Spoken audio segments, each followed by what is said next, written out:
Ils forment le premier bloc. Et ce n'est pas un hasard. Ils font et défont l'actualité, ils analysent, ils jugent. Ils donnent les vraies réponses. C'est cela, oui. Le premier bloc. C'est sur Planète Hockey, la radio.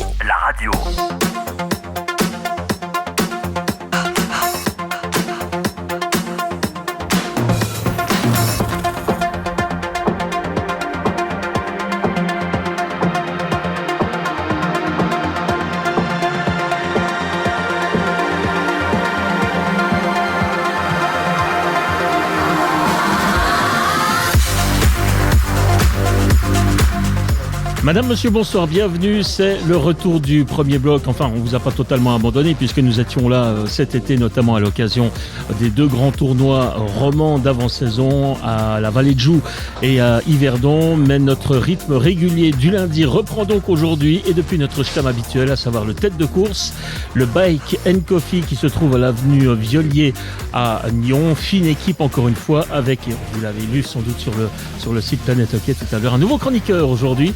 Alors vous me permettrez, messieurs Ponty et Perroton, de commencer avec lui, parce que quel plaisir de recevoir avec nous et de l'avoir désormais, je l'espère régulièrement, Benjamin Antognetti. Bonjour, merci de m'accueillir. Merci surtout de participer à cette émission qui marche bien, hein. Donc vous avez de la responsabilité sur les épaules. Alors vous avez dit d'emblée quelque chose, on peut, répétez-moi ça, on ne peut pas tout dire, si Il faut pas mentir. Non, quand j'ai dit ça. Il faut pas mentir. Il faut pas mentir, mais des fois, il faut tout dire. Mais pas tout dire, voilà. Eh bien, on va vous pousser dans vos dernières limites. Parce que vous, écoutez, vous étiez encore sur la glace il y a quelques mois. Maintenant, c'est une nouvelle vie qui commence. Hein. D'ailleurs, c'est quoi la nouvelle vie ? Une vie plutôt normale, avec un enfant à la maison. Là, j'essaie de me soigner. Mais vous n'êtes papa au foyer ?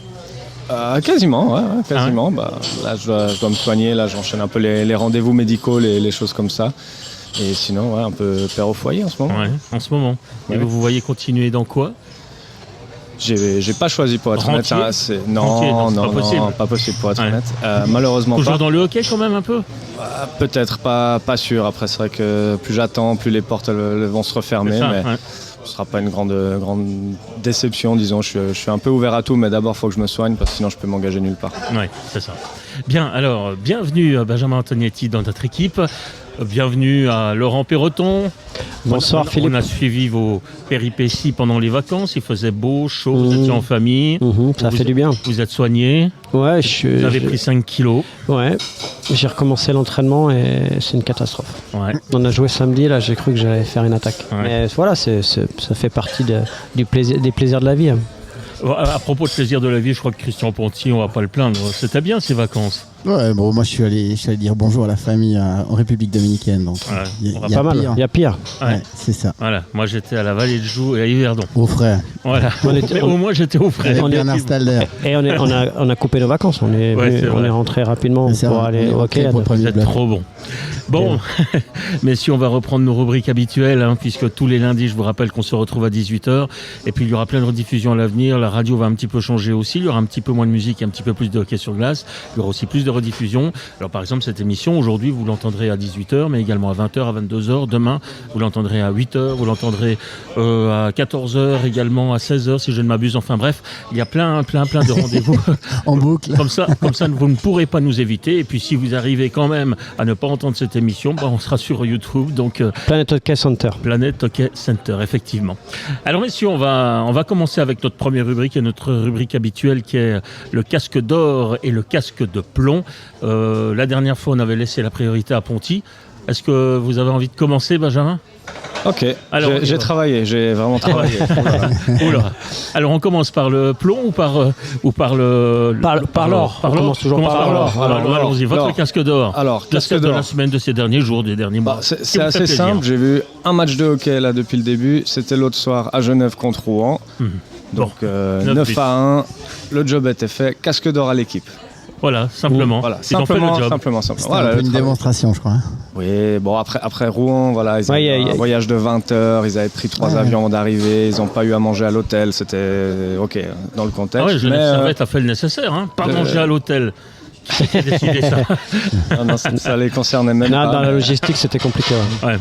Compliqué, mais voilà. Mais ils ont fait le job. J'ai eu plaisir. Mon premier match en tant que retraité avec mon fils, donc casque d'or. Et qu'est-ce que ça a donné? Voilà, c'est ça. Au niveau individuel, est-ce qu'il y en a un qui t'a, sur le début de saison, impressionné là? Franchement, pas de surprise. Je vais mettre à Gauthier Desclous. Parce que voilà, c'était peut-être une fin de saison un peu difficile pour lui. Et puis, il va falloir qu'il concurrence Mayer aussi pour jouer le plus possible. Et puis je l'ai trouvé très bon l'autre soir, notamment en jeu avec la canne. Quand il sortait de son goal, je l'ai trouvé vraiment bon. C'était peut-être quelque chose qui faisait aussi la différence avec Mayer. Et je pense qu'il a beaucoup travaillé là-dessus. Et je l'ai trouvé très très bon l'autre soir avec sa canne. Et puis surtout la nouveauté de ce côté-là, c'est que peut-être qu'il part plus en numéro 1.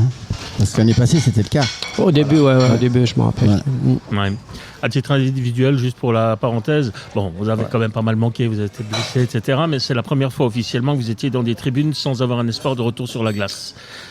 Comment vous l'avez vécu? Ça fait quand même quelques années. Hein. ça fait longtemps. Ça va, c'était sympa. Je pense que c'était le bon match. Voilà, c'est pas stressant surtout. C'était un peu moins stressant. Et puis, ça fait un peu bizarre de chercher une place de parc. Ce genre... Non, mais...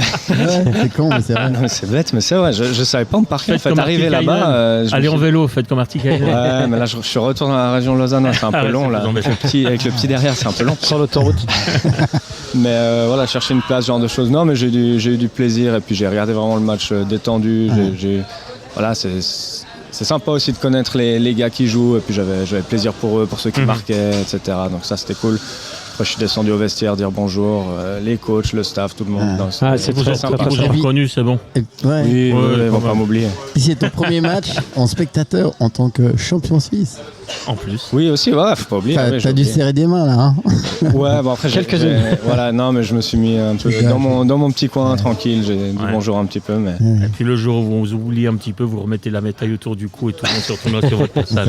Bon, allez, casque d'or pour Laurent Perroton ou pour Christian Ponty? Pour Christian. Allez, Christian, laisse à Christian. Allez. Ok, alors moi mon casque d'or c'est aussi un casque d'encouragement comme je dis souvent, surtout en début de saison.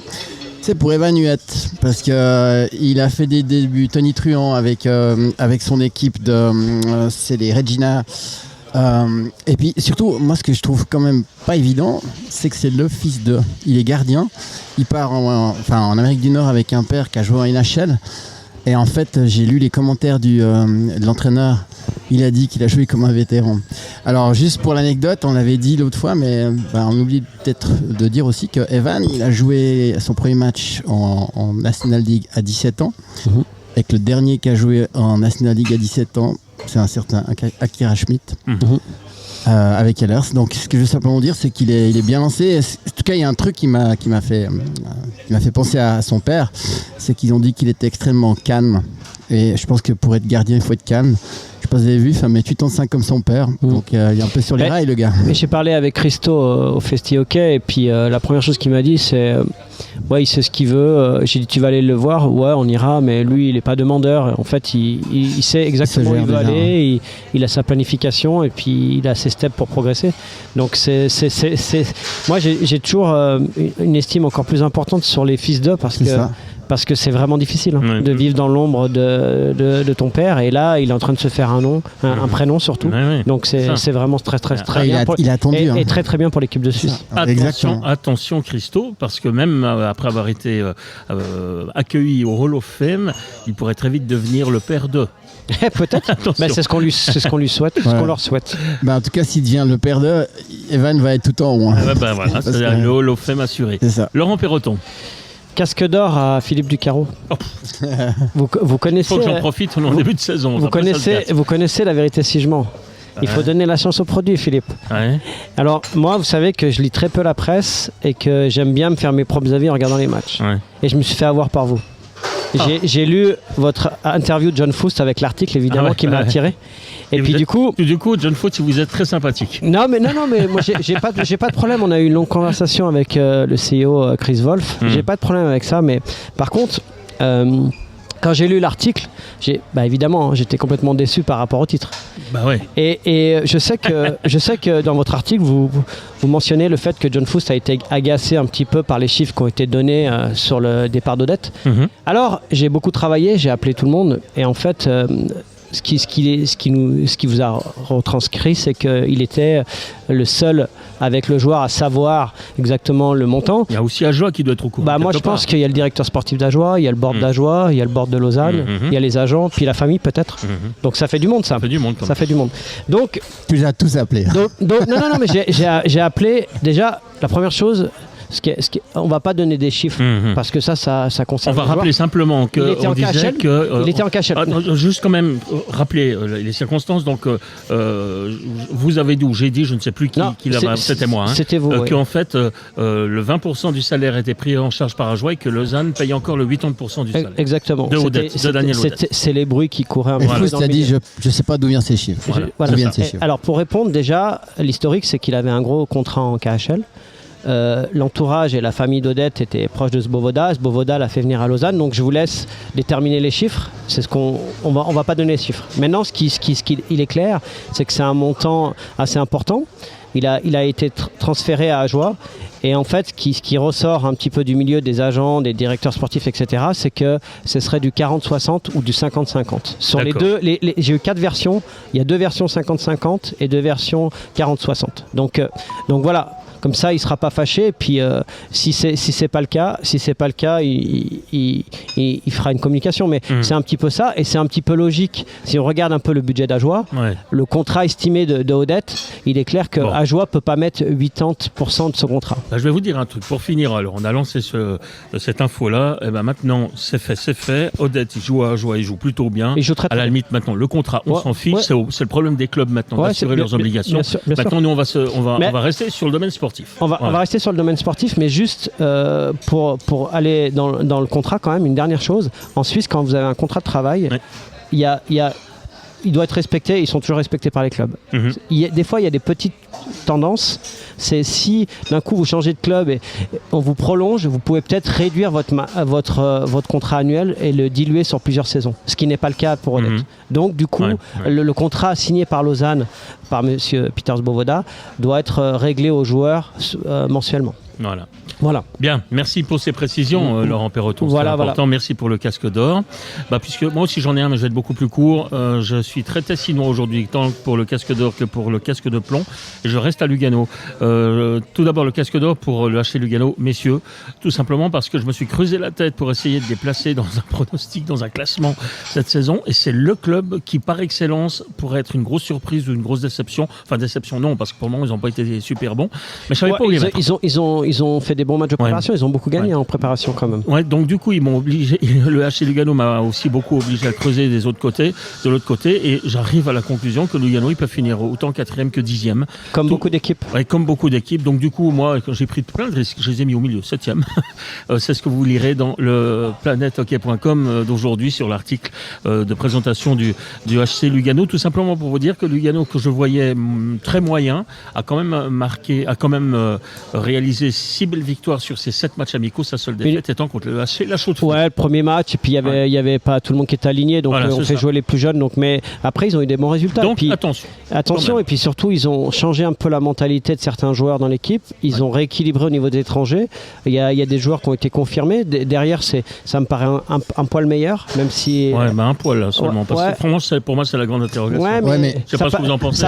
N'hésitez pas à intervenir. Ça paraît offensif, mais si c'est bien structuré, ça peut être pas mal. En fait, en gros, vous aurez deux lignes défensives très défensives apparemment, et puis 2 lignes où il y aura un petit peu plus d'offensive. Mais surtout, Philippe, ce qu'il ne faut pas oublier, c'est que Lugano, ils ont fini sur une fin de saison incroyable. Et puis avec un Turkov tout en haut. Et surtout avec un entraîneur qui a mis en place un système. Et ils sont dans la continuité. Moi, je dis qu'en tout cas, ce que j'ai vu de Gianni Nazzi, c'était structuré, franchement. Avec des jeunes talents qui arrivent. Exact. Et le jeu de Lugano, j'en ai vu quelques extraits, a l'air de bonne qualité, mais j'ai quand même des doutes toujours sur cette défensive. Mais après... et puis l'attaque, elle va beaucoup dépendre encore une fois des nouveaux arrivants. Et franchement, les 2 Américains qui sont là, c'est quand même pas non plus. Mais des fois, attends, ils n'ont encore pas joué. On parle de Jonathan Hang. tu vois. Personne ne l'attendait à ce niveau, et puis il a été un joueur dominant du championnat. Donc, des fois, d'avoir des noms, ça fait pas tout. On verra. Puis Rootsalainen a été exceptionnel avec Kloten. Hein. D'accord, avec Kloten. On verra. Bon, ça c'était mon casque d'or. J'enchaîne puisque je suis au Tessin avec mon casque de plomb. On reste à Lugano, mais chez les Ladies cette fois-ci, pour féliciter le président qui a mis un coup, le président de l'association des Ladies de Lugano qui a mis un coup fatal peut-être à l'équipe, alors que l'équipe s'était déjà retirée pour ne pas disputer ce championnat, décide quand même de disputer le championnat. On monte une équipe et puis maintenant le gars il est en prison. C'était vraiment, c'était sans doute la dernière chose à faire avant le début d'une saison, et on ne sait pas désormais si Lugano jouera dans cette première division helvétique. Donc casque de plomb pour ces Ladies de Lugano qui font du HC Lugano, messieurs, mais de la mauvaise époque. Ils ont trouvé leur boule à Tchagaïev chez les féminins. Ouais, c'est ça. Bref, voilà, ça c'était mon casque de plomb. On commence on continue. Casque de plomb. Alors, Benjamin Antonietti. Il faut un nom, je ne sais pas qui a décidé de ça, si c'est plusieurs personnes, les pauses publicitaires pour les playoffs. De plomb. Pourquoi je m'explique de un, c'est chiant quand on regarde. Premièrement, c'est clair et net. En tout cas, moi, ça me plaît pas à regarder. Et puis, de deux, on oublie un petit peu quelque chose, c'est que on a augmenté le nombre d'étrangers, ils sont passés à 6. Et puis, en connaissance de cause, voilà, j'ai bourlingué dans les 4e lignes, on va pas se mentir. Et c'est ce que j'ai vu l'autre soir. Alors, pas avec Genève, étant donné que voilà, le match était plié depuis un moment, mais beaucoup avec Rouen. Ça a été souvent utilisé. Lorsque la 4e ligne devait rentrer, il y avait une pause, il y avait cette pause-là. Et du coup, il perdait son tour. Exactement. Et il repartait à la chaîne. 3 chiffres de moins. Exactement. Donc ça fait en tout cas 3 chiffres de moins, certainement, souvent 3 chiffres de moins par match. Et c'est énorme quand on en fait.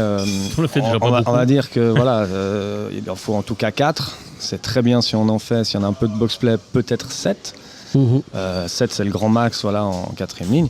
Voilà, donc je comprends pas, il y a certainement une raison qui m'échappe, mais moi je la comprends pas. C'est un temps mort en fait. Voilà, c'est clairement un temps mort. C'est déguisé, mais c'est un temps mort. C'est une raison économique. C'est clair que les droits TV sont très chers. C'est bien du sport américain. Mais moi je suis aussi complètement contre ça. Excellent. Et pourquoi que pendant les playoffs aussi. Ça c'est les playoffs c'est le plus important. Ils commencent là et puis c'est peut-être plus vendeur à mon avis. C'est expérimental, donc à mon avis c'est pour ça qu'ils ont pour trouver des gens, c'est pas du tout connu en Suisse, pour trouver des annonceurs. Je pense qu'en playoff c'est plus attractif pour le vendre. Mais en NHL, pendant les matchs, t'as le gars qui est entre les deux glaces qui commente. Hein. Pendant la pub, il faut presque un mini reportage, c'est un truc de fou. Hein. Bon, mais si on n'est pas des Américains. Mais... Aux États-Unis, c'est même pas le sport qui est le principe, c'est le show en même temps. Voilà. Les gars, pendant le jeu, ils se lèvent, ils vont acheter leur popcorn, ils reviennent, ils sont comme au théâtre, quoi. Ils sont pas vraiment là pour supporter un club, quoi, ou pas trop. Enfin voilà, excellent casque de plomb. Prenez-en de la graine, messieurs. Merci. Alors moi, mon casque de plomb, c'est à la Champions League, parce que évidemment les dates, c'est lié au championnat, donc c'est clair que là, avec les températures et tout, je me fais violence pour regarder les matchs quand même, les horaires. Ce nouveau système de classement qui peut être un peu attractif par rapport au pool, mais là les gens ils comprennent plus rien parce que c'est difficile de se projeter. Aujourd'hui on sait qu'il y a 2 qualifiés, les 2 premiers pour le moment sont qualifiés. C'est ça, mais après c'est jusqu'au 16 et puis c'est difficile de se projeter. Et puis évidemment difficile de planifier aussi pour les clubs. Tu vois, parce que quand tu avais des poules et tout, tu pouvais déjà identifier certaines choses. Donc, moi, je trouve que en tant que consultant, j'adore la Champions League parce que je découvre aussi notamment dans les équipes nordiques, des gars de 17 ans. On a on a au Festi Hockey, mais là à la télévision en l'occurrence, ou dans les patinoires quand on va dans les patinoires en Suisse. Donc là, c'est vraiment très intéressant de voir la différence des jeux. Par exemple, moi, un truc qui m'a frappé, c'est la différence entre les Suisses et les Nordiques dans les confrontations sur la qualité de patinage de l'ensemble de l'équipe. Il y a des grosses différences chez les Suisses, alors que chez les Finlandais et Suédois, c'est un peu uniforme dans le patinage. Parce qu'il y a une école de patinage quasiment chez eux, ce n'est pas le cas chez nous. Sans doute. Et il y a eu certains, à un moment donné à Fribourg, ils ont sorti beaucoup de joueurs avec Rémi, papa Rémi, là, qui au niveau du patinage a commencé à insister, Andrei Bikov, etc., Motet, etc. Donc voilà. Donc j'aimerais qu'on arrive à trouver une solution pour cette Champions League parce que c'est un sport majeur quand même dans l'ensemble de l'Europe et qu'on arrive à trouver à cette compétition un vrai attrait pour que tout le monde s'y intéresse. Quand j'ai souvent reproché l'année dernière quand les clubs suisses jouaient en Champions League, on avait l'impression que des fois c'était... Là on voit que Genève a envie de faire quelque chose, mais des fois c'était... Moi il y a moins d'équipes, mais des fois on n'avait pas l'impression qu'on mettait tous les moyens pour gagner, quoi. Bon, très bien. Bonne remarque. Oui, ok, bon, ça va, alors j'ai un bon point. Ouais. Alors, parenthèse, tu parles de la Champions League, tu dis souvent que les Suisses jouent pas la gagne. Je pense que vous avez vu sur les 4 premiers, il y a 3 clubs allemands. Les Allemands jouent la gagne tout le temps. Et puis Dieu sait si on est les premiers à avoir dit. Ils nous ont battus au championnat du monde. Ouais, mais non, mais c'est des gens qui aiment gagner, ça c'est clair. Mais ce que je veux dire, c'est qu'on a vu justement au Ekayad, il y a pas mal de clubs allemands qui jouent même les matchs amicaux, c'est haché, c'est dur, ils lâchent jamais rien. Et non, en fait, ils sont, sur les 5 premiers, il y a 3 clubs allemands. Ouais. C'est juste pour dire qu'ils la jouent pour la gagner, quoi qu'il arrive. Ils jouent la gagne, mais ils veulent être bien logés et avoir un vrai lit. Exactement. Ouais, Ils ont raison, ils ont raison. Voilà, Ça aurait pu être mon casque de plomb, ça aussi. C'est vrai?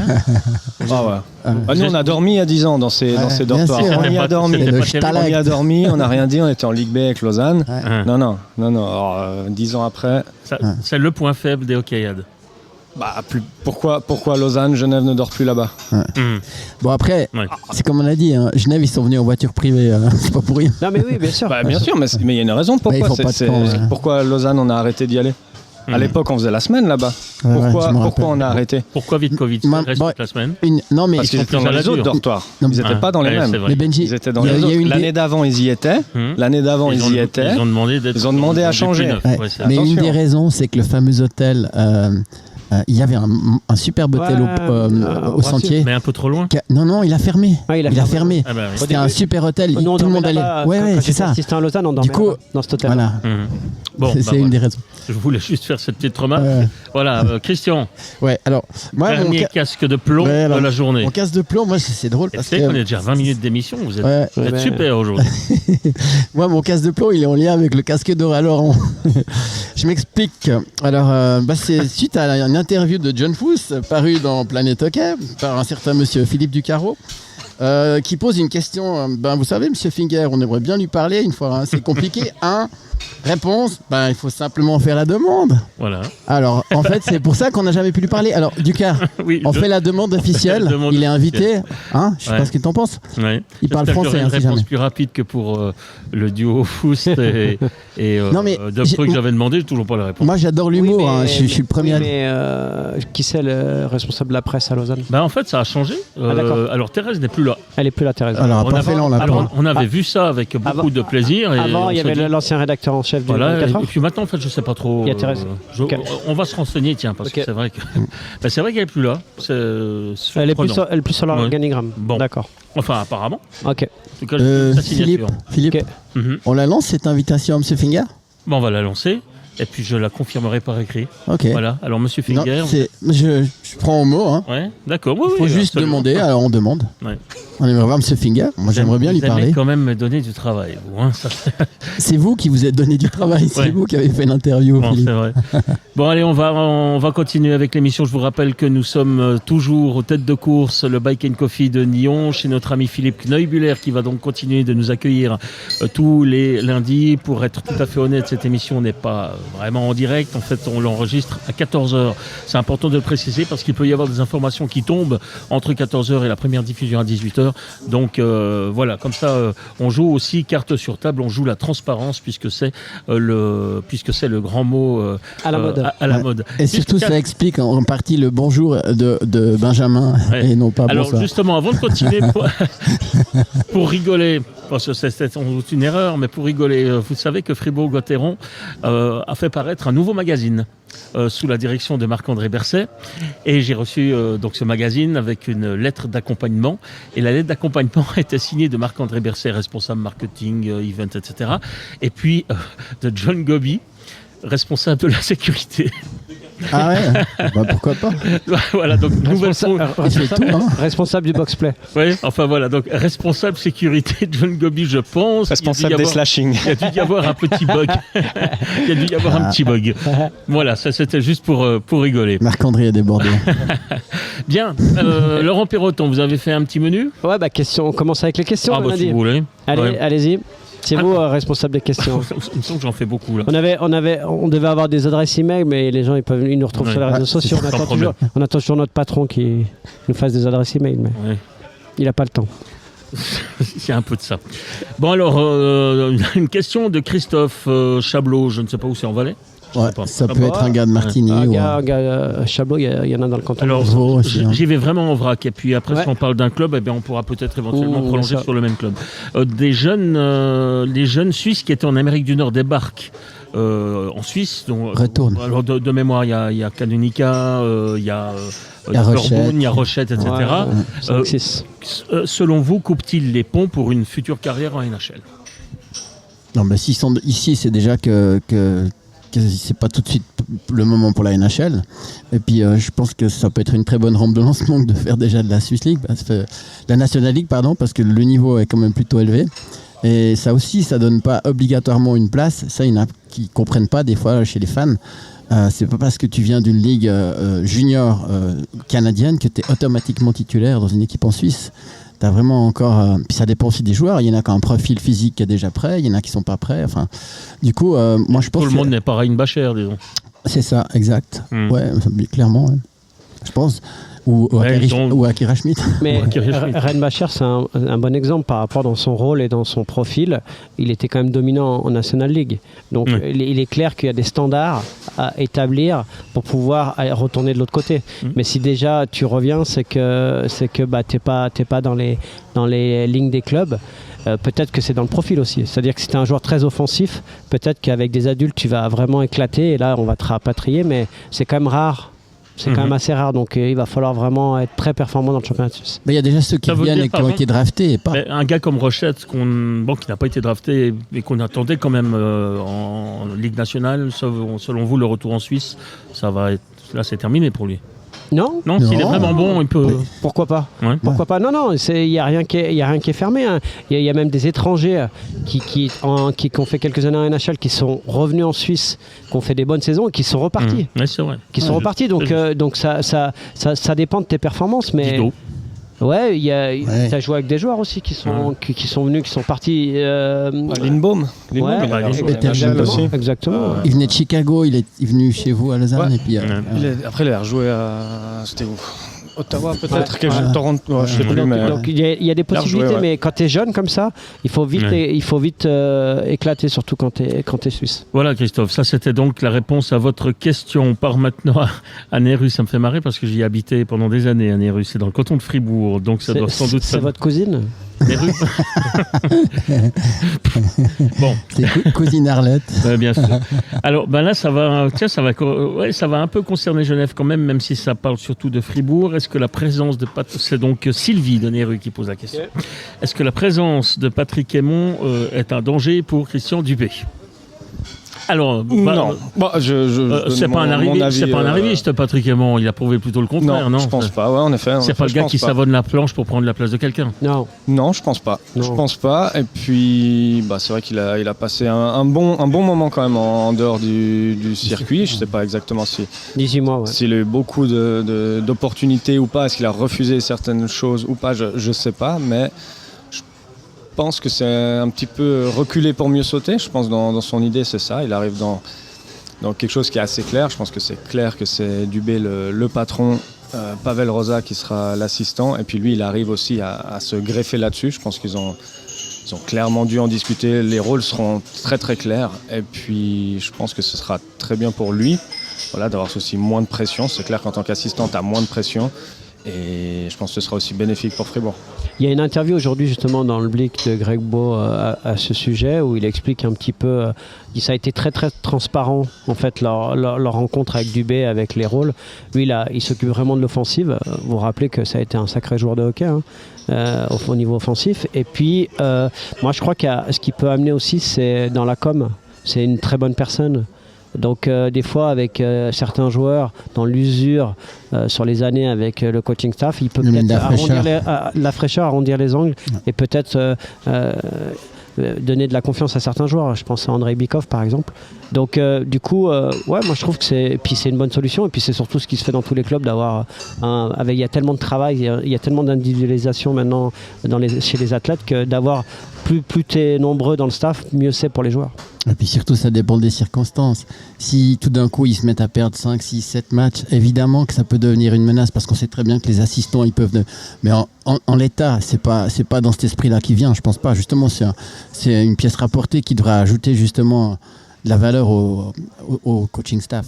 Oui, mais Patrick Aymon, c'est du style à jouer au pompier, pas tellement. Hein. Il a besoin d'un peu de temps pour établir sa base tactique et tout. Bon, après, l'occasion fait le larron, comme on dit. Hein. C'est clair que voilà, si à Noël, il y a cette possibilité-là, il n'y a pas de raison. Je vous interromps, mais de l'extérieur, on disait toujours Patrick Aymon, il est trop gentil. Non, mais Patrick Aymon, il vient de la formation déjà. C'est un bon type, etc. Est-ce qu'avec l'équipe, il était gentil, sympathique et tout? Il était capable aussi de prendre des décisions, des vrais. Ah, il doit, ça fait partie du boulot, mais c'est quelqu'un de sympathique dans le sens où il a de l'empathie. Voilà, qui a de l'empathie, qui est plus dans la communication que dans la punition. C'est plus dans ce genre-là. Après, comme j'ai dit, l'occasion fait le larron. Si ça se passe mal, etc., ce ne sera pas de sa faute, ou je ne pense pas qu'on va pointer du doigt son travail à lui. Et puis c'est sûr que les clubs aujourd'hui, les coachs gagnent c'est clair que pour les économies de salaire, c'est toujours un petit peu plus simple aussi de prendre les assistants et puis voilà, de faire un peu du provisoire pour reconstruire après pendant l'été. C'est sûr que ce serait une option, mais de nouveau, à Fribourg, ils sont aussi dans une certaine continuité. Les choses sont en place. Il n'y a pas de raison qu'il y ait de catastrophe. Voilà, exactement. Même si on ne va pas oublier que l'année prochaine, il n'est plus que coach. Ouais, mais de l'extérieur, moi je suis un petit peu interloqué sur la façon de voir les choses sur le recrutement du directeur sportif en fait. Bon, puisqu'on est sur Fribourg, parlons de Fribourg. Ouais, dans le timing. On ouvre le chapitre Fribourg. On continuera avec les questions. Dans le timing, et on sent un petit peu un malaise quand même. Si on est honnête, on sent un petit malaise dans le sens où il y a Christian Dubé qui est là, il y a Gerd Zenosan qui est là, et puis on auditionne d'autres gens. Lorsque vous ouvrez un poste comme directeur sportif de Fribourg, à mon avis, c'est pas au CIO d'appeler les personnes, mais c'est aux personnes intéressées d'envoyer leur dossier. Ça, c'est mon avis. Je pense que c'est arrivé. Oui, mais moi, j'ai eu des échos que, du coup, il y a des gars qui sont contactés et tout. Donc, c'est un petit milieu. Hein. Un jour, je vais vous raconterai une anecdote incroyable, mais là, on n'a pas le temps. Mais c'est un petit milieu et du coup, vous pouvez des fois faire des erreurs stratégiques, en fait, en appelant quelqu'un. Donc là, moi, j'ai l'impression quand même que je ne sais pas s'il y a une symbiose entre toute la direction sportive et la direction politique. Voilà, c'est ce que je ressens. Vous êtes en train de déterrer un lièvre puisqu'il y a des bruits qui courent comme quoi c'est pas le grand amour entre Gobi et Dubé. Voilà. Non mais, vous avez déterré le lièvre. Mais, votre opinion. Mais surtout qu'il ne faut pas oublier qu'on sait tous que Gerd Zenosan va postuler. Gerd Zenosan, c'est normal. Mais bien sûr, mais je dis pas le contraire. Mais puis surtout, il a une affinité avec Dubé. Donc je pense que Dubé, lui, il aimerait bien que ce soit Gerd. Et effectivement, si tu as un CEO qui va commencer à chercher à gauche à droite puis que ça sait, ça ne doit pas être génial à entendre. Mais c'est quoi les deux clubs où on met souvent en avant 3. À Genève, on a parlé de le directeur sportif et l'entraîneur, ça se passait bien. Ouais. Bienne. À Bienne et à Ambry. Mais c'est 3 clubs qui tournent. Et sur la continuité.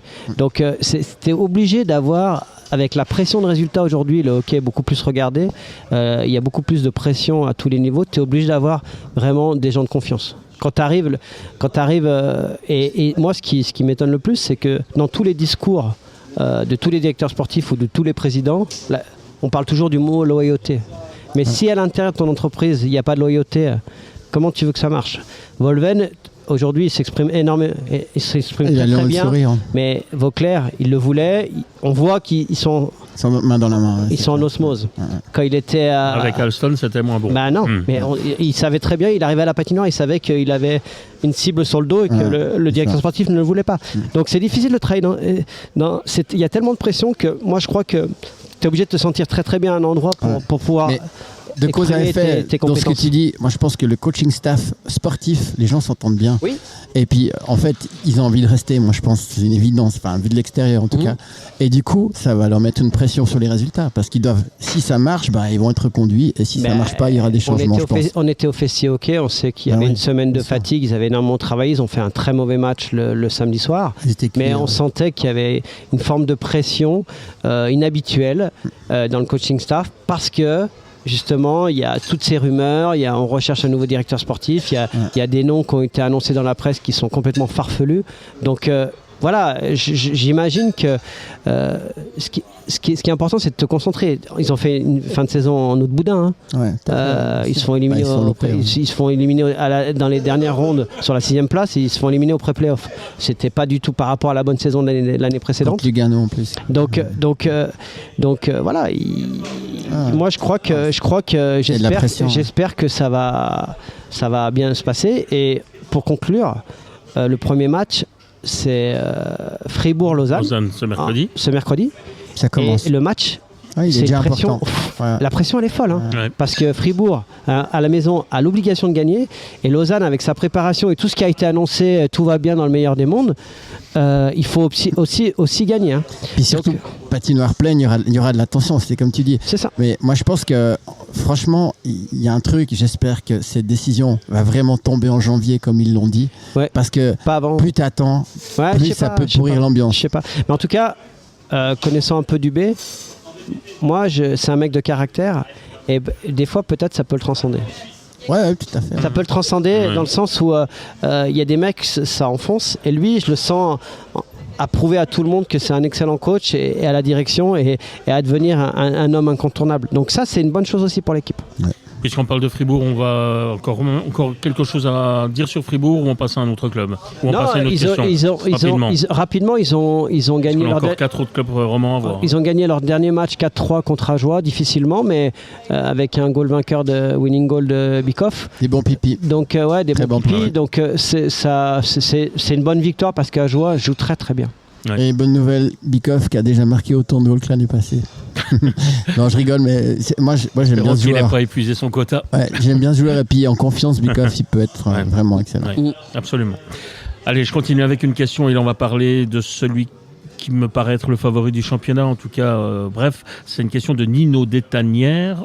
Neuchâtel peut-être Non, Détanière, c'est près des Chalands. Pardon. Peut-être chez moi. Oh, excuse-moi. Oups. J'avais pas Néru. Bon, avec la blessure du numéro 2 des ZSC Lions, Meyer donc, Ludovic Weber pourrait-il être rappelé de NHL, de Floride? Je crois que c'est pas l'idée. Et puis contractuellement, je crois que pas l'idée. Il a signé le contrat en NHL et il n'y a pas de. Alors, si ça devait mal se passer, sans doute que s'il revient en Suisse. Mais lui, il veut jouer. Et en AHL, on devrait lui donner du temps de jeu. Est-ce qu'il a envie de revenir? Pour l'instant, pas. Moi, je pense pas. Avec Crawford, je crois pas. Ouais, et puis Roubaix, clairement le bloc. Donc, mais par contre, alors, faut pas qu'il y ait effectivement un gardien qui se blesse parce que Jeffrey Meyer blessé. Ouais, je sais. Ouais. Et puis maintenant, c'est le backup de. C'est son bulle maintenant. Ils vont faire jouer Roubaix tout le long. Et s'il se blesse, ils vont aller chercher un étranger. Voilà, c'est ça, exact. Mais moi, je crois pas une seconde qu'il va revenir. C'est un puissant fond. C'est pas un problème. Je pense pas qu'il soit parti dans l'idée de se dire je vais être numéro 2 en NHL. Il sait qu'il y aura sûrement un step AHL à faire. C'est ça. Et moi, je vais même plus loin. Moi, je pense que Ludo Weber, si un jour il doit revenir, dans sa tête, c'est plutôt Fribourg. C'est aussi ce que je pense. N'oubliez pas que Berra a 37 ans. Que Berra, il y a plein de gardiens qui sont en fin de contrat. Chaise musicale. Il y a 2 gardiens très intéressants, c'est Weber et Wolf. Ouais, parce que c'était un prospect incroyable, puis il est tombé à Zurich, parce qu'au début il jouait. Il est tombé en disgrâce sur peu de choses, et après il n'y a pas eu d'alternance du côté de Zurich l'année passée. Bon, allez, la dernière question, je ne sais pas si on pourra vraiment y répondre parce qu'on n'a pas eu trop d'informations et après on passera aux autres clubs romans. C'était une question pour Monsieur Perroton. Elle nous vient de Grégory de Satigny, ça doit dire Genève. C'est à Genève. Grégory de Satigny, une question pour Monsieur Perroton. Nous n'avons aucune communication de la part de l'Aimant Bleu. Quelles sont les dates de reprise et les nouveautés? Voilà, j'ai posé la question. Le problème, c'est qu'on ne peut pas trop répondre, on ne sait pas trop. Ouais, il y a eu moins de communication que l'année passée. Ouais, il y a eu moins de communication. Après, ça m'incombe pas. Nous, on est avec Chris, on est consultant, donc c'est à la chaîne de répondre. Mais moi, ce que je peux dire, c'est qu'on reprend dimanche avec un Rapperswil-Berne. Voilà, et qu'après les nouveautés, on attend encore des confirmations cette semaine. Ouais. Mais après, pour la suite, je ne peux pas vous en dire plus. Moi, j'essaye déjà de me consacrer sur mon rôle de consultant. Après, ça incombe à la chaîne. Absolument. Voilà, c'est tout ce qu'on peut donner comme réponse, malheureusement. C'est la même formule que l'année passée. Ouais, alors là, cette année, il y a moins de dimanches, il y en a 14, et puis il y a des matchs le mardi. Avec un plateau ? Avec un plateau. Non, il y aura plateau de MySports. Non, je sais pas. On sait pas trop. Hein. Ça, je sais. Voilà, c'est là où on veut pas trop. Ouais, ça, je sais pas, mais je sais que ça reste toujours 20 plus 4 quarts finales, 4 demi et 2 les pré-playoffs. Ouais, voilà. Les pré-playoffs. Bon, on reviendra là-dessus lorsque nous aurons des précisions un petit peu plus. Il y aura une communication dans la semaine, je pense. Voilà. On a parlé de Fribourg, on a évoqué vaguement Ajoie, qui est la bonne surprise, je pense, de cette préparation. Allons-y. Est-ce que Ajoie va finir dernier ? Ma réponse à moi, elle est non. En tout cas, je l'espère pas, ça c'est sûr. Mais comparé à l'année passée, je trouve qu'ils sont clairement renforcés. Puis après, alors moi, je vais aller dire, est-ce que c'est les premiers effets de Wolven ? Vous avez vu Colère ? Le gars 4e bloc, il ne faut pas oublier qu'à la base, Wolven, c'était un gars qui a été engagé parce qu'il avait un bon contact avec les jeunes et c'était l'entraîneur de l'équipe 6 U20. Et Colère, il est méconnaissable, il est à la place de Schmutz pour l'instant et il s'en sort super bien. Bon, après, il a fait un hat-trick. Asselin un petit peu blessé, donc du coup, il lui a donné plus de temps de jeu. Mais même sa prépa, il a été tout le temps dans les 2 ou 3 premiers blocs, mais il n'a jamais joué plus bas. Et puis surtout, ma foi, l'occasion crée le larron, Schmutz n'est pas là, et il joue bien. Et Colère, c'était un peu l'éternel jeune prospect. Même quand il est arrivé justement à Ajoie, on s'est dit, il vient de bien, il va jouer dans les 3 premiers blocs. Et puis non, il était sur le 4e bloc. Et là, franchement, il a fait une super prépa. J'espère pour lui que ça continue. Donc pour moi, c'est un peu la surprise de ce début de préparation. Une des surprises, parce qu'il y a plein de bonnes surprises du côté d'Ajoie. Mais en tout cas, Colère, je ne l'attendais pas à ce niveau-là pour le moment. Pour répondre à votre question, vous les voyez pas derniers. Non. Moi, il y a 2 choses qui me posent problème. C'est, j'espère qu'ils auront très peu de blessés, parce que l'arrivée des 4 nouveaux défenseurs a redistribué les cartes et ça reste beaucoup plus homogène. Ils ont moins de temps de travail défensif parce qu'ils ont plus de temps de possession et puis ils gagnent plus de duels avec les nouveaux défenseurs. Que des mecs comme Fischer, comme Gélinas amènent cette intensité physique. Donc ça, c'est le premier point. Et le deuxième point, qui va aller en tribune chez les étrangers ? Ça, c'est un vrai problème parce qu'aujourd'hui, Asselin, Gauthier, Odette, ils tournent comme des avions. Hazen, c'est intrinsèquement peut-être l'un des meilleurs avec Gauthier, mais c'est pas dans le même rôle. Et De Vos, il est capitaine. C'est ça le problème. Le problème. Parce que moi, le premier qui me vient à l'esprit, justement, c'est De Vos. Mais c'est quand même compliqué de se séparer de son capitaine comme surnuméraire. Et puis t'as besoin des 2 défenseurs par rapport au powerplay. Ils ont eu 2 powerplays qui étaient efficaces avec Gélinas et puis TJ Brennan. Il a mis le Scheidegger qui joue très très bien avec beaucoup de confiance sur le premier bloc avec TJ Brennan. Deuxième bloc, Gélinas qui joue avec Runquist qui est incroyable. Moi, il m'épate sur les matchs de préparation. Et c'est un attaquant de formation. Quand il arrive en Suisse, il joue à Neuchâtel en MySport. Donc c'est vraiment impressionnant ce qu'il arrive à faire. Il a été très très très bon. D'ailleurs, il l'a fait jouer aussi à la il est polyvalent, il peut jouer devant derrière. En pipi. Puis Fischer qui joue avec Fay, ça reste relativement correct. Donc tu es obligé d'avoir ces 2 défenseurs étrangers. Donc qui tu enlèves ? Benjamin Antonetti a réagi quand j'ai dit qu'on ne peut pas laisser surnuméraire un capitaine. Alors, moi je suis d'accord avec toi. Non. Disons que ton choix il est sportif, il est pas sur. C'est ça que je dis, je suis d'accord. Il est pas basé. Alors. C'est pas un bon signe. Non, mais pourquoi ? Mais le capitaine, il est pas seul maître à bord. Le leader, si on le met en tribune, c'est pas bon. Ah, mais il y a des leaders tous les jours en tribune. Dans tous les clubs, ça fait partie de la chose. Il y a des joueurs très forts qui jouent pas de powerplay. Je suis d'accord avec toi, mais est-ce que dans le fait de l'avoir mis capitaine, c'est pas aussi un signal en disant, si tu hésites, enfin t'es coach, tu hésites en début de saison sur tes choix offensifs, sur le gars que tu vas mettre en tribune et tu mets De Vos capitaine, est-ce que tu donnes pas un signe aux autres en disant lui il va tout le temps jouer ? Est-ce que c'est pas le problème de mettre un étranger capitaine ? Déjà. Si. Mais moi je pense, est-ce qu'il n'y a pas une part entre guillemets de politique au sens où tu sais que De Vos, c'est pas qu'il tient le vestiaire, mais il a un gros impact. Donc c'est un peu le prolongement de ton bras par rapport au coach. Je suis pas sûr ça. Mais tu as un Noah, il joue à les pipis, tout d'un coup, il y a 6 étrangers, il joue les box, point. Et puis il a pas pleuré, il a rien dit. Exact. Et puis il a travaillé pour revenir. Mais je veux dire, je peux prendre un exemple que je connais. Par exemple, aujourd'hui, on a Jacques May, c'est le joueur qui est depuis le plus longtemps au club. Voilà, à Genève. C'est le Genevois. En préparation, il est 7e défenseur, il y a Chanton qui joue. Qui a progressé là. Tu te passes concrètement. Alors, il n'a pas le C. Mais dans le vestiaire, il fait pareil. S'il parle, c'est comme s'il avait le C. C'est au même titre que Noah, que d'autres gars.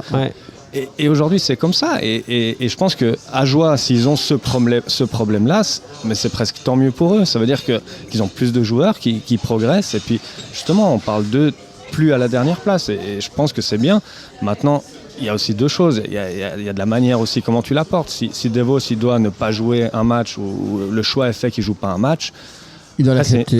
C'est une discussion qu'il y aura. Ça dépend de la manière comment c'est fait avec le coach, avec peu importe. Je pense qu'il est d'accord de l'accepter, il connaît la situation. Mais il y aura peut-être un turnover, je pense. Alors, non, mais il aura pas le choix, dans un sens. Ça va de toute façon visiblement se faire entre les attaquants parce que ça sera difficile de se passer des deux étrangers parce que Ajoie doit quand même se baser sur une meilleure assise défensive qu'il semble avoir trouvé, en tout cas durant sa préparation. Moi, je trouve qu'avec les défenseurs suisses qu'ils ont pris, pour moi, pour l'instant, Bélanger, c'est celui qui est dans les étrangers le moins en forme. J'ai pas dit que... Gélinas, pardon, excuse-moi. Bélanger, il joue avec Pat Lefebvre. Ça date.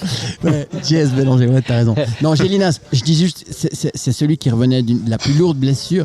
Et je trouve qu'il était un peu emprunté au niveau de la vitesse de jeu. Je pense que s'il se met un peu en chep, il est quand même solide. Justement. Faut le contourner. D'ailleurs, il n'a pas commencé tout de suite les matchs de prépa. C'est pour ça que je dis. Ils l'ont ménagé. Il y a quand même des gros renforts en défense qui sont arrivés. Oui, mais si tu analyses leur saison l'année dernière, ils tenaient toujours les deux premières périodes, ils explosaient au troisième. Et quand tu regardais les matchs, ils n'avaient jamais la possession du puck parce que défensivement, ils étaient tellement light qu'ils se faisaient tourner, ça éclait sans arrêt. Et au bout d'un moment, il y avait une perte de concentration ou de fatigue, de lucidité. Il y avait un défenseur qui rentrait, qui prenait un shoot, ça a amené un power play. Donc là, je les ai trouvés contre des bonnes équipes européennes, très très solides tactiquement. Donc ça, ils ont énormément travaillé. On a parlé avec certains joueurs, ils ont carrément un dictionnaire. Ils sont prêts. Ils ont tous les systèmes à la virgule près. Mais ça, c'est peut-être que c'est pour Ajoie, c'est très bien. Et ensuite, la deuxième chose, c'est que sur la première entrée de zone, déjà c'est difficile de passer la zone neutre, et quand ça rentre en zone offensive, souvent ils gagnent le premier duel et ça ressort immédiatement. Et avec leur ligne de parade, la ligne aussi avec la troisième ligne que j'ai trouvé très bonne avec Frossard, ils arrivent de temps en temps à mettre des goals et à compliquer les situations. On a vu contre Fribourg c'était compliqué, et pour Fribourg c'était compliqué, donc c'est pour ça que moi je pense qu'ils vont quand même sur la durée, sur les gros matchs, notamment les matchs où il faut faire des points, ils vont jouer avec deux défenseurs étrangers. En tout cas, moi, ce que je trouve, c'est pour ce qu'on a vu, je les trouve plus forts que l'année passée, plus complets. Et puis en plus, ils sont au niveau gardien, ils sont bien, franchement, par rapport au bas du tableau. Wolf joue beaucoup plus, mais là, je trouve qu'il a passé un step. Mais il joue vraiment bien. Il joue vraiment bien. Et puis après, moi, je trouve aussi que j'ai trouvé qu'ils étaient hargneux. Ils en veulent, quoi. Alors. Le championnat il est long, être hargneux c'était fatigant aussi. Mais pour dire, en tout cas, s'ils arrivent à maintenir ce cap. Début septembre, il faudra voir, mais en tout cas, le directeur sportif a fait du très bon travail avec le budget alloué. Il faut préciser aussi que Pouilly a signé une année, donc c'est un Jurassien qui signe. Et puis de l'autre côté, Rouillet s'en va à Bâle, parce qu'il n'avait pas de club. Ouais. C'est un bon transfert pour Bâle. Bâle, ils auraient une belle équipe. Ils ont une très belle équipe. Bâle. Très bonne équipe. Dans les 4 cette année. Ouais, possible. Moi je pense. Cette année, c'est La Chaux-de-Fonds, c'est Holton, c'est Bâle et c'est Viège. Et encore dans le désordre. C'est dans le désordre. S'il un outsider. Peut-être. Voilà, ça c'était pour Ajoie. Ok. On enchaîne avec Genève. Ouais. Allez, on est parti de la dernière place et de ceux qui ont sauvé leur tête. Ouais, champion. Genève, on va parler un peu de Ligue des Champions. Donc, évidemment, ce fameux match où j'avais donné mon casque de plomb à Innsbruck, où j'avais trouvé qu'ils avaient été suffisants à 2-0 parce qu'ils étaient tellement supérieurs, et j'ai retrouvé les mauvais côtés de certains joueurs à blablabla au lieu de jouer, et puis du coup, ils le perdent, mais c'est un mal pour un bien. Parce que ça a dû sacrément secouer, et puis justement c'est peut-être ce genre de match après avoir été champion qui te font du bien en fait, pour remettre l'église au milieu du village, sachant que cette année il va falloir être à 120% parce que chaque équipe va vouloir te battre. Et après ils ont gagné contre JC 3-2, un match difficile, mais après cette défaite ça avait dû secouer pas mal. Après 2 matchs faciles, gagné 6-1 contre Bolzano et 9-1 contre Rouen. Pouliot qui fait un gros début de saison, 6 points, plus 5 en Ligue des Champions. Richard 6 points, Rod 4 points, Praplan 4 points, Artikainen 4 points, Winnick 4 points, Maninen 4 points. Donc ça, c'est un petit peu dans les standards de Genève finalement, d'avoir beaucoup de mecs qui scorent en fait, avec des lignes différentes. Donc ça reste leur grande force. Après, Chanton, tout à l'heure on a parlé de Chanton. Il a oh là là, le step. Ah là, il est franchement. Il a de la confiance. Il est prêt. En fait, j'imaginais pas qu'il puisse progresser aussi vite en fait. On voyait qu'il avait un potentiel, mais là, je l'ai trouvé vraiment assez serein, quoi. Vraiment, donc c'est une bonne augure d'avoir un jeune comme ça. Le Maillard, il se sent en confiance aussi. Il a marqué aussi. Donc il a marqué, c'est bien il a aussi. eu peu de temps de jeu au départ. Ouais, il a eu peu de temps de jeu. Moi, c'est pas facile de ce que j'ai un peu. Le Maillard, il a un peu pris ta place, entre guillemets. Hein. Oui, bien sûr. Oui, tout à fait. C'est très, très, très, très compliqué de passer de Lausanne à Genève. Ça a été assez compliqué. Ça parle pas la même langue. Alors, ça parle pas la même langue, ça parle français à Genève. C'est un peu compliqué. non, mais sur le rythme des entraînements, le niveau, voilà. Et je suis très honnête quand je dis ça. Tu montes sur la glace, t'es pas là pour rigoler. Alors, tu peux rigoler, etc. Ouais, Yann, il est là-dessus. Ça travaille très, très, très, très dur. L'entraînement d'été, tout est basé sur la compétition. Du premier au dernier jour, c'est compétition. Donc, ça marche. Ça m'étonne même pas. Non, mais ça marche en tout cas. Ouais. Ça a fonctionné. Ça a été celui qui a trouvé la recette en tout cas. Raison, hein, mais tout est basé sur la compétition. Tu vas pas sur la glace, t'as pas de shoot d'échauffement, ça n'existe pas. Boum. Ça marche pas. Qui va s'échauffer? Les gardiens, ils ont qu'à être chauds avant. C'est point barre. C'est ça. Moi, je suis assez d'accord. Je vous invite à aller voir sur RT Sport, vous l'avez diffusé sur votre site, l'interview de Patrick André. Je l'ai regardé. On a bien compris le bonhomme. Hein. On le savait, il nous l'a raconté déjà chez nous. Mais j'ai bien aimé les questions et les réponses. Oui, Patrick André a fait du très bon travail. Et puis franchement, c'est quelqu'un que j'apprécie, mais j'ai bien aimé les réponses de Cadieux. Et en fait, moi, je connais très bien Yorick, qui fait partie du staff. Ça bosse.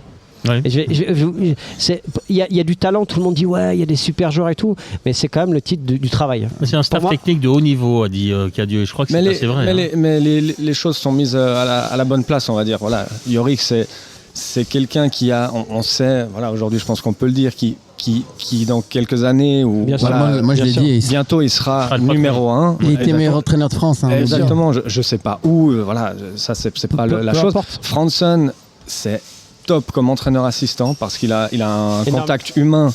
C'est quelqu'un qui exactement. Alors, il a une grande carrière, il a un vécu, mais en tant que personne, c'est quelqu'un. Il a toujours le sourire. Yorick, voilà, il a joué il y a pas si longtemps que ça. Il a joué à haut niveau, il a été drafté. Donc c'est quelqu'un. Et puis ils sont hyper impliqués. Yann, mais t'as pas le choix avec Yann, je pense. Hein. Mais t'as pas le choix avec lui. Non, alors ça c'est clair. Mais Yann, tout ce qu'il demande, il le fait. Ça c'est important. Il le dit dans l'interview. Et tout ce qu'il te dit, il y croit. Moi, je peux dire personnellement, des coachs, j'en ai connu des dizaines. À chaque fois, ils viennent et ils nous disent la même chose. Alors cette année, on va pour gagner. Même Chris? Mais tout le monde. Chris. Il nous a tellement marqué. Mais non, et comme j'avais dit, après qu'on ait gagné le titre, j'ai croisé Yann en soirée. On avait bu un verre les deux. Et je lui ai dit, mais t'es complètement malade. T'es un malade.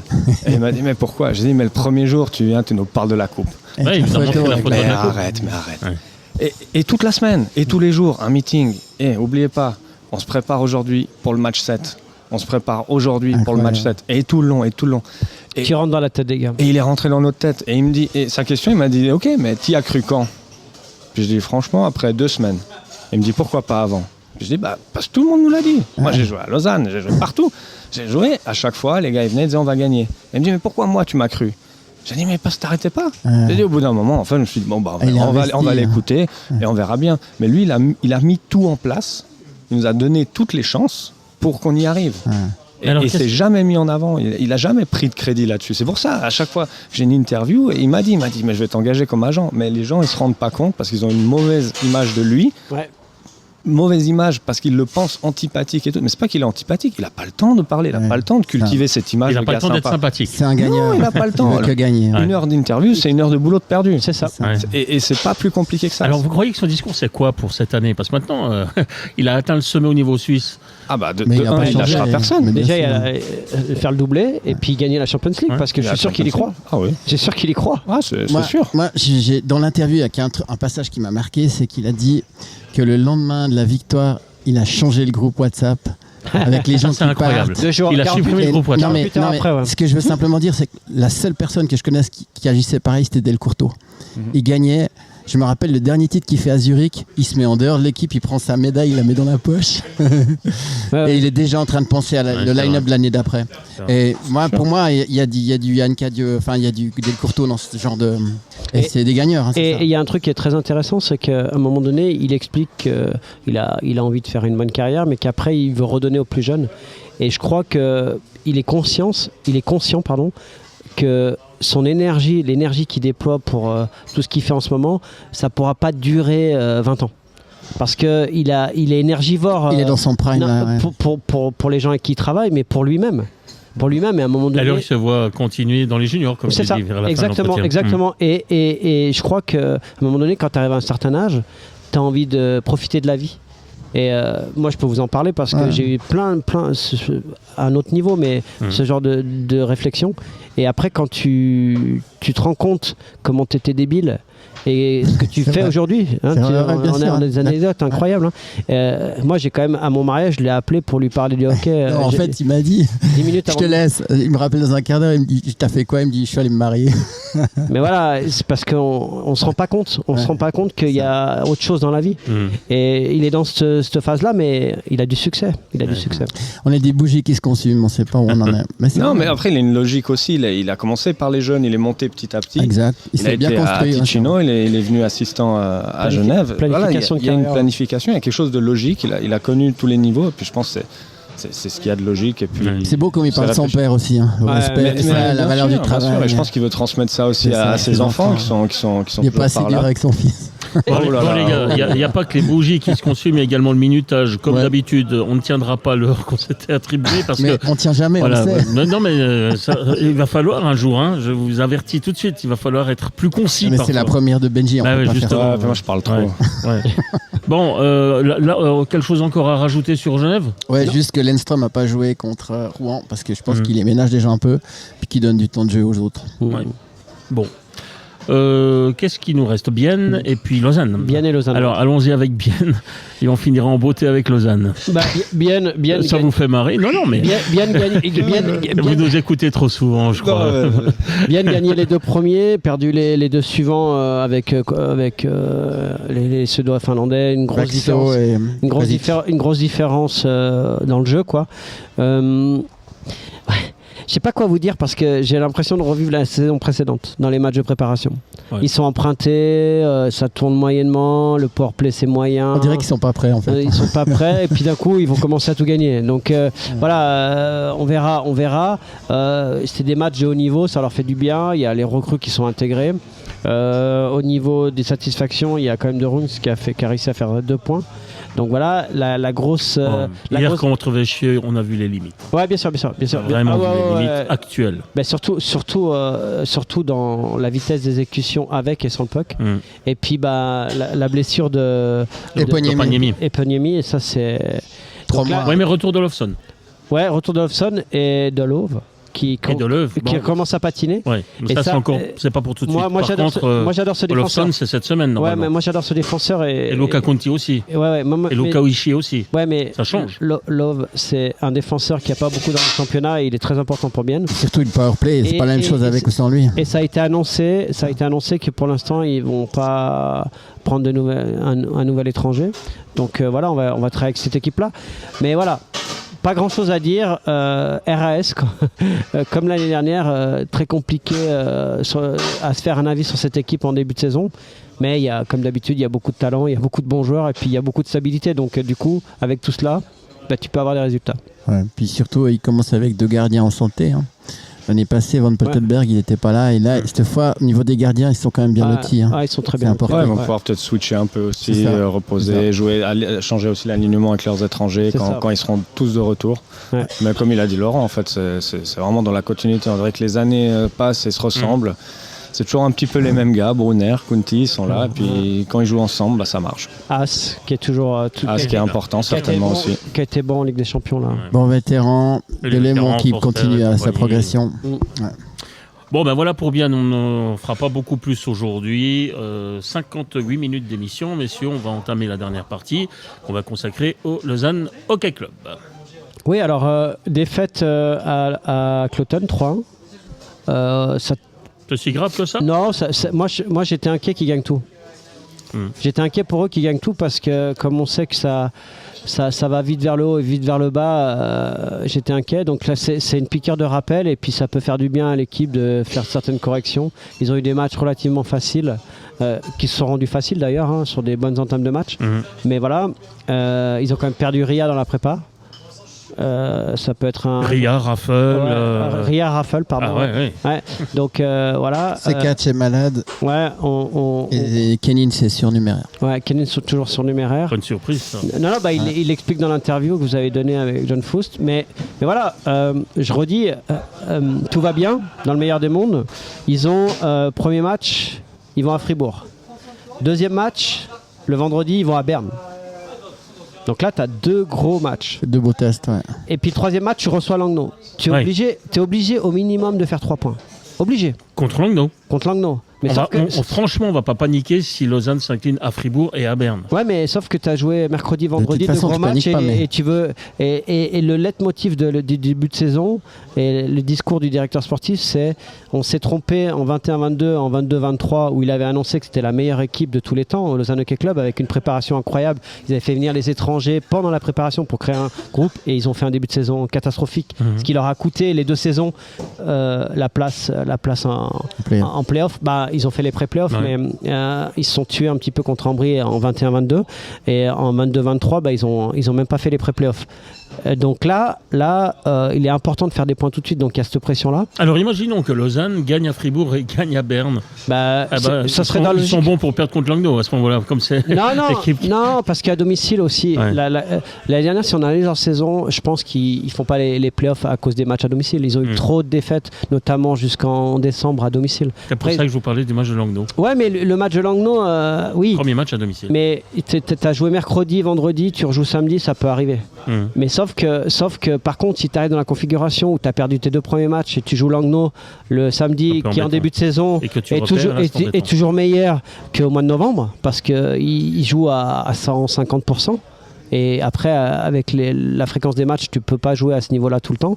Ils sont au-dessus de leur niveau. Donc là, ça peut être... Donc le match de mercredi, déjà, je suis désolé, mais il est très important pour les 2 clubs. Là. Ouais. Moi, déjà, pour le coaching staff, je trouve qu'ils ont de la pression parce que cette fois, il a fait son équipe, il a ses joueurs. Après, moi, il y a encore une autre point d'interrogation, c'est au niveau des gardiens parce que Poulenov a été souvent blessé. J'espère qu'il ne sera pas.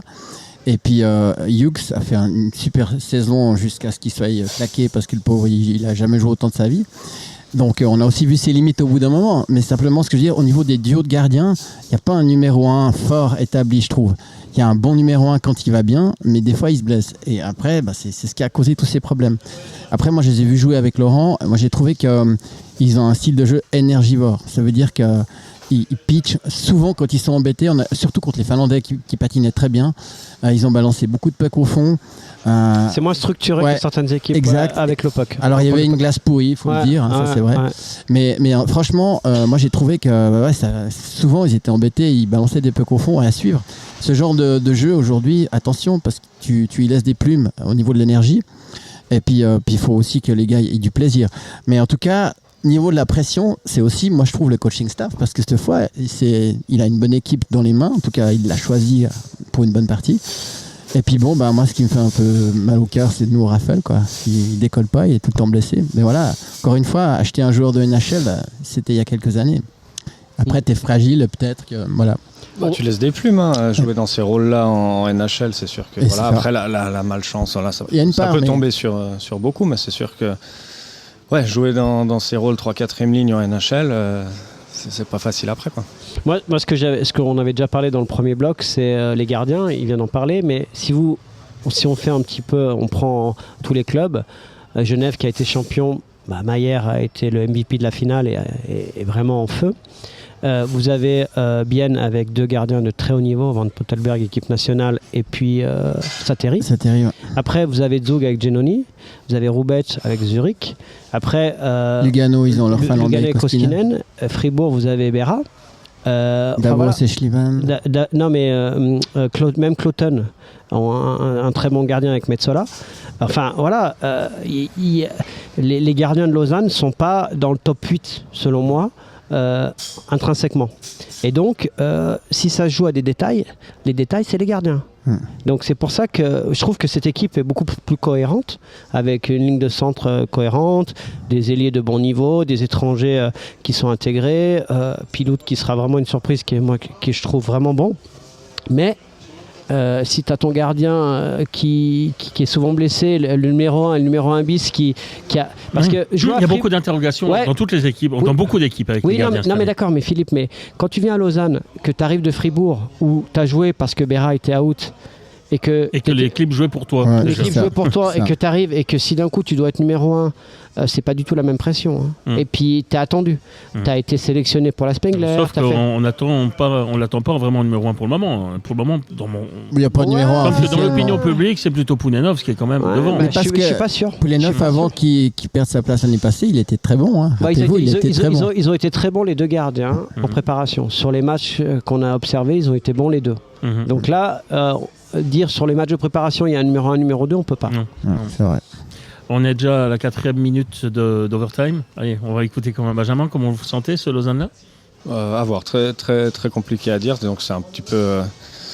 Voilà, il y a eu des belles choses de dites l'été passé aussi, où justement ils étaient partis en camp à Villars, c'était cool, ils s'étaient regroupés, tout allait bien. Ils avaient enfin compris qu'est-ce qu'il fallait faire pour avoir du succès, et puis gros plantage. 13e mi-novembre. Voilà, un gros plantage. Donc je pense que la meilleure chose à faire, c'est de montrer sur la glace, de montrer aussi de se rattacher un peu au public qui les a pas lâchés encore. Donc ils ont beaucoup de chance, parce que voilà, à Genève on a eu une saison pas facile à la fin. Je peux dire qu'il y avait plus beaucoup de monde. À Lausanne il y a toujours du monde. Se rattacher au public, montrer je pense beaucoup de hargne, montrer vraiment une volonté de bien faire. Même si tu perds un match, je pense que les gens à Lausanne à la fin accepteront la défaite. Si l'équipe s'est battue, ça peut arriver, ça va arriver certainement. Mais je pense que c'est ça le plus important. Après les choses qui se passent en dehors, il faut vraiment que les joueurs essayent de l'oublier, et puis qu'ils montrent vraiment sur la glace leur niveau, quoi. Ça va être le plus important.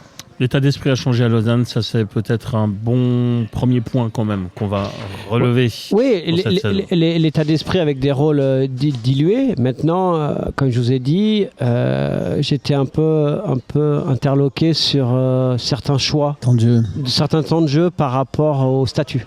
En fait, ce qui est compliqué avec cette équipe et le nombre de contrats, c'est que tu as des joueurs qui sont surévalués financièrement, qui coûtent très cher, et puis tu as des joueurs qui ont joué à très haut niveau, puis après tu as quelques joueurs qui ont été intégrés, des jeunes ou des Ugly par exemple, des Pedretti, et il faut arriver à contenter tout le monde, et il faut justement ne pas brûler justement les statuts.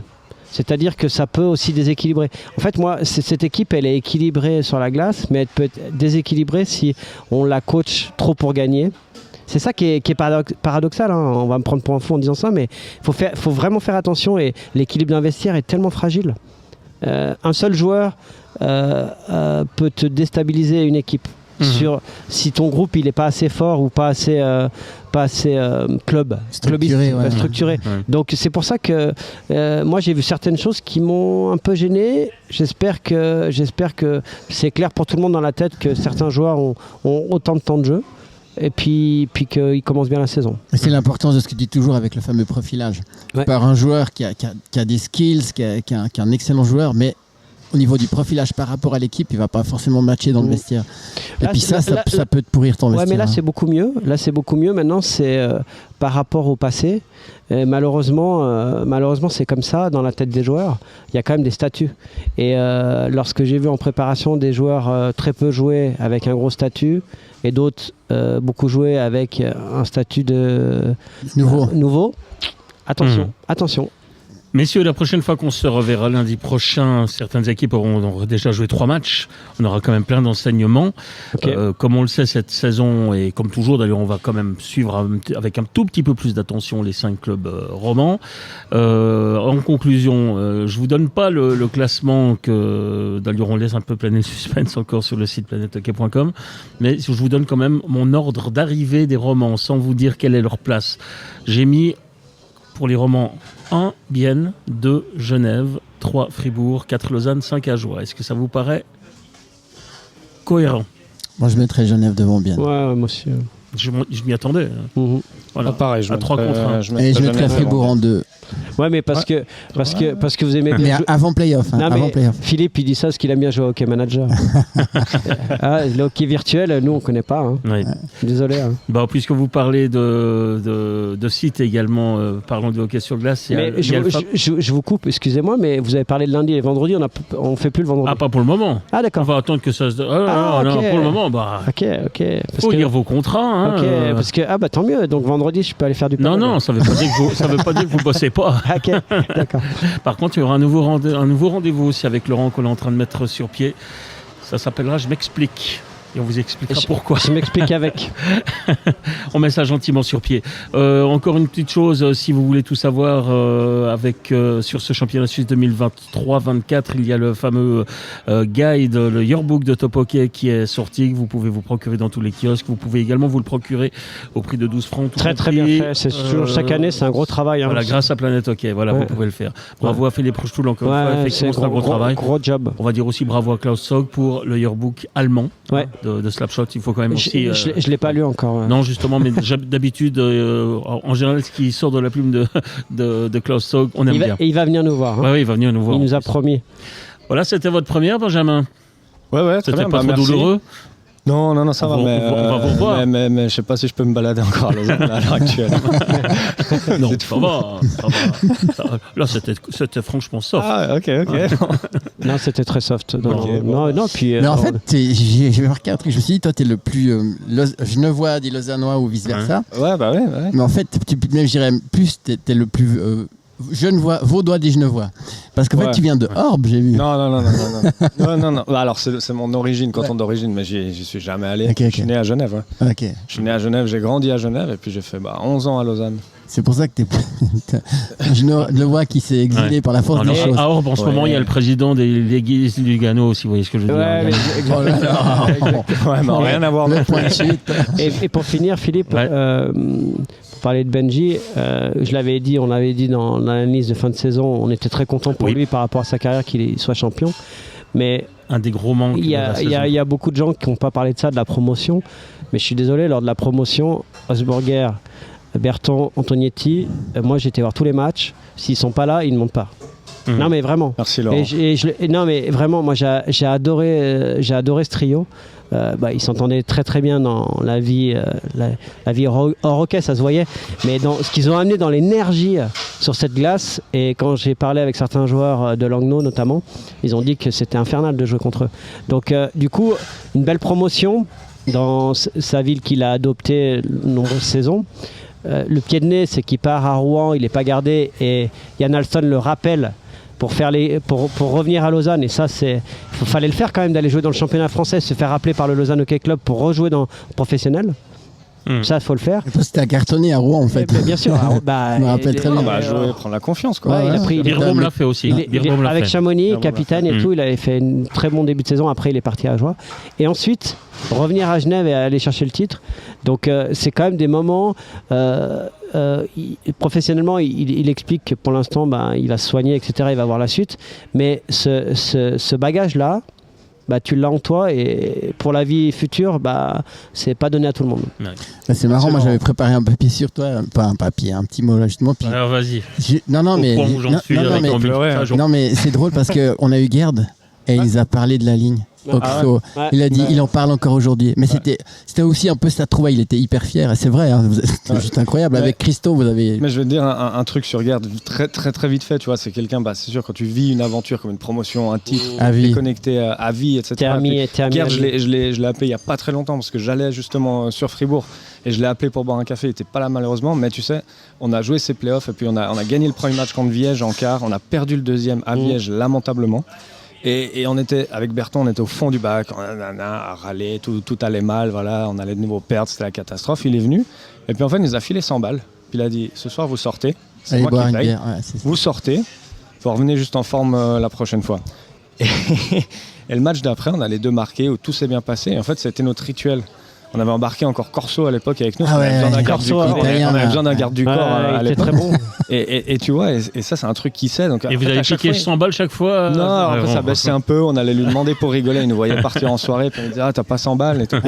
Mais tu vois, c'est ce genre de truc. Et Gerd, il est tellement intelligent dans la gestion, dans le management et dans l'humain. En fait, il est tellement humain. Il est tellement humain. Et s'il n'a pas entendu cette émission, parce qu'on avait eu Gerd, et en fait, ce qui est fou, c'est que moi, j'étais au sport-études avec lui l'après-midi.